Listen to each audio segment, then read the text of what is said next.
Baby! Oh yeah. Well, in a way, my theory was almost correct, although now I'm starting to have second thoughts again about all this. The clue and on what this soul arc is going to be is further and further away. Although Zoro was, of course, the guy here who said that one little line we all have been thinking about, but have been distracted for the fact of Sanji going to meet his family. What is that one line? Well, we'll see in the One Piece chapter that finally arrived, chapter 184. They are talking about what they're gonna do to Sanji. Brook is still being a little bit silent, but Robin says she knows this name. Under all this, Luffy believes he will return and bring along another Nakama, but at the same time refuses to be an underling of someone if they marriage, while others guys just think that he will marry that girl and never come back. I mean, come on, people. You're the Straw Hat Pirates, and do you really think Sanji would leave you for a lady? I know Sanji is a pervert and a lecherous guy, but even he has loyalty, damn it. During all of this argument, it's Zoro who once again asks that one final question. We all know he hates Sanji or has a love-hate relationship with him. But he is the only one who says that there is more than just one express train here. He mentions that it all started with the Punk Hazard, with them blowing up the Sad Factory, then the other factory, and taking down Don Flamingo, which most very well they have, without any doubt, angered Kaido. And for some reason, Jack, a man of Kaido, is decided to destroy this place in cold blood, the Mink place. All in all, and for some reason, they're chasing after Kinemon and his friends for some unknown reasons, meaning the fact that the Straw Hat Pirates do not only have the Vinsmoke and Big Mom to worry about. No, they have Kaido himself. There is only a matter of time, more like 7 years for us, before Kaido also enters this scene. So in a way, one would actually wonder, should they be an ally to Big Mom in order to ease up the damage?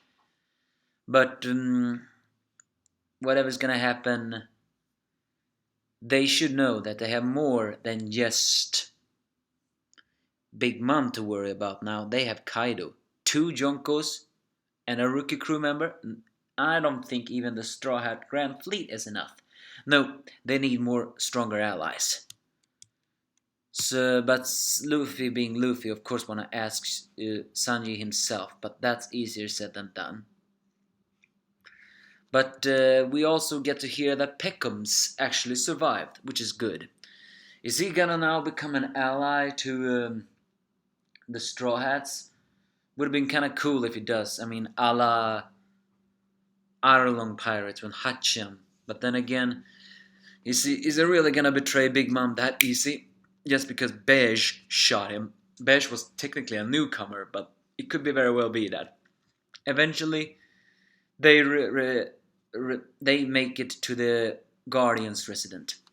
And it's also revealed that during the flashback when Nekomamushi saw this, he decided to keep this secret from almost everyone in order to not raise a panic seeing that the people's hearts have yet begun to heal.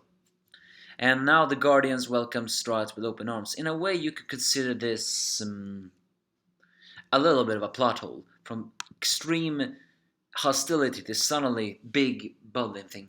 But they justify that by saying they're pretty sensitive against intruders. So yeah, in a way I guess that's true. And it's then that Pedro reveals himself, the one we have seen much for. It's confirmed he is a jaguar mink called Pedro in the trees. And he's a guardian captain, which may be why he had the authority to make the guardians pull back. May very well be that he could very well be wouldn't it be funny if Pedro has a rivalry with Sicilian. In a way, they almost seem similar. They're both cat minks, although Sicilian is a lion and Pedro is a jaguar. Would be pretty funny if they had a rivalry. Huh. A la nature, you know. Well, no, wasn't it high? Wasn't it? Wait, isn't it in real life was known that jaguar? No, no, it was the other way around. So was it? I was saying that I thought jaguars were stealing prey from lions, but no, it was hyenas stealing from jaguars, which is one of the reasons why they eat in trees. Granted, however, it was a very long time ago when I did knew of animals, so I don't know that. But still, I would find it pretty ironic if they were equal in power and rivals. In a way, Nekomamushi seems to consider night minks and day minks entirely different people. So yeah, one can wonder. He greets Luffy and says that Sanji is a good guy and they wish really to help. It's during this time we finally begin also to move in a way. It's confirmed that the Guardians do indeed have female minks.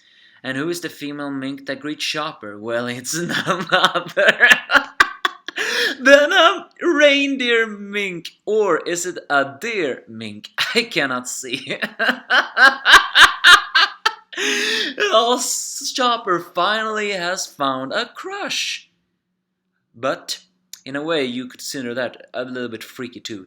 It's been confirmed that Chopper cannot feel sexual attractment to humans because while he ate a human fruit, he is technically an animal.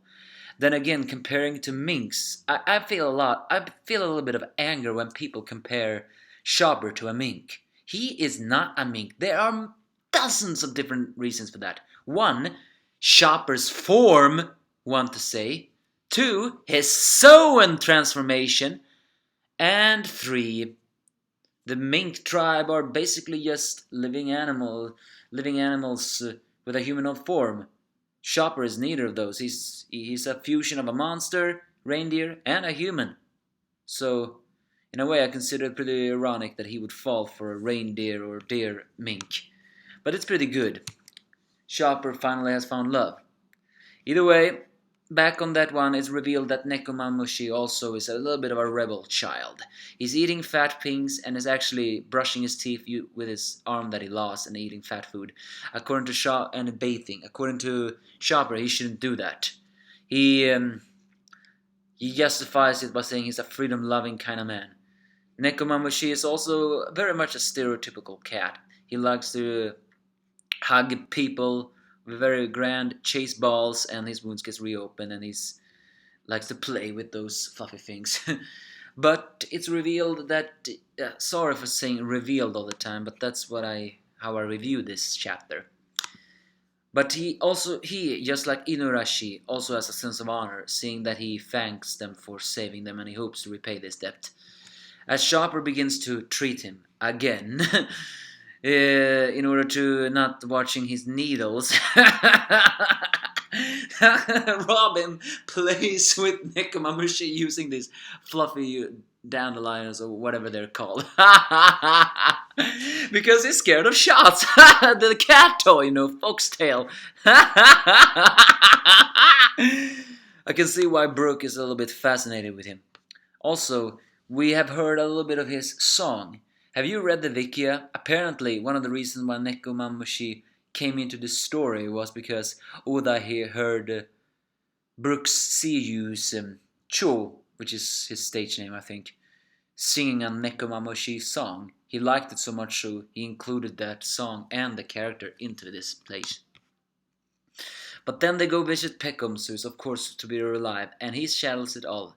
He managed to save himself using his power, which we all know that he has a turtle devil fruit. In a way, I was actually surprised. Shouldn't the turtle devil fruit have prevented those bullets?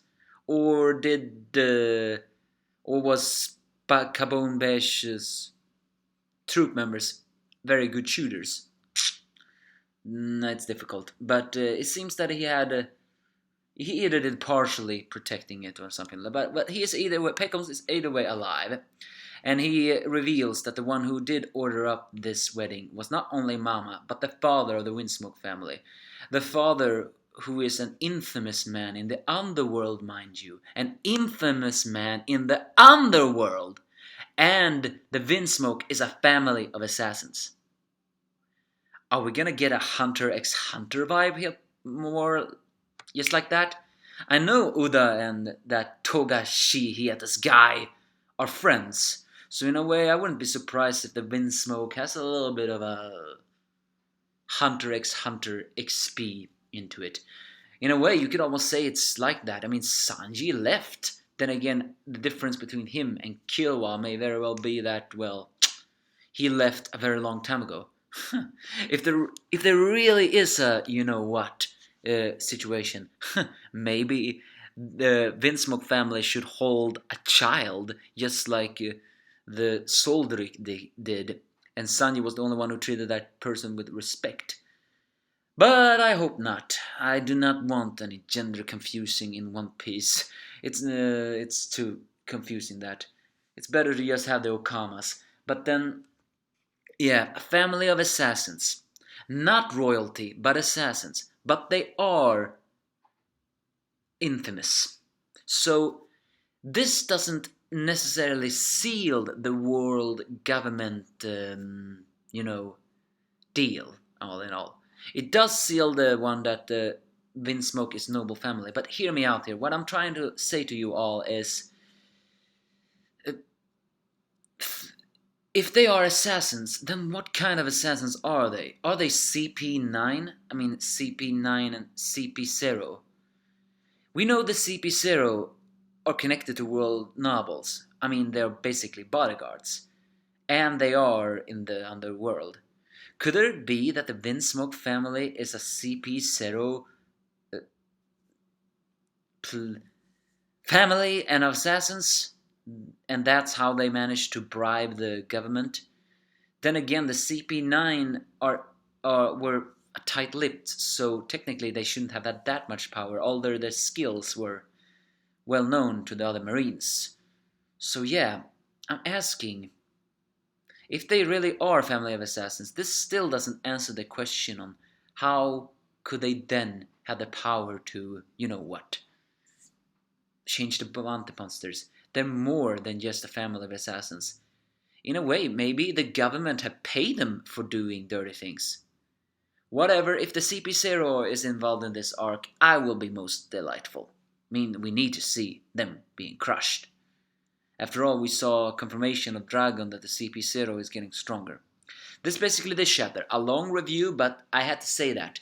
But I'll still be a ass and say, in your face, you people who thought he was a noble. It wasn't a single hint he was. Granted, however, it wasn't a single hint that he was of assassin blood too. Then again, Sanji is pretty OP. But we'll see, won't we? We'll see more what the Vinsmoke is, but apparently we will not have a chapter break next week. I guess after next week we will. So give me your thoughts if you're still here and have any.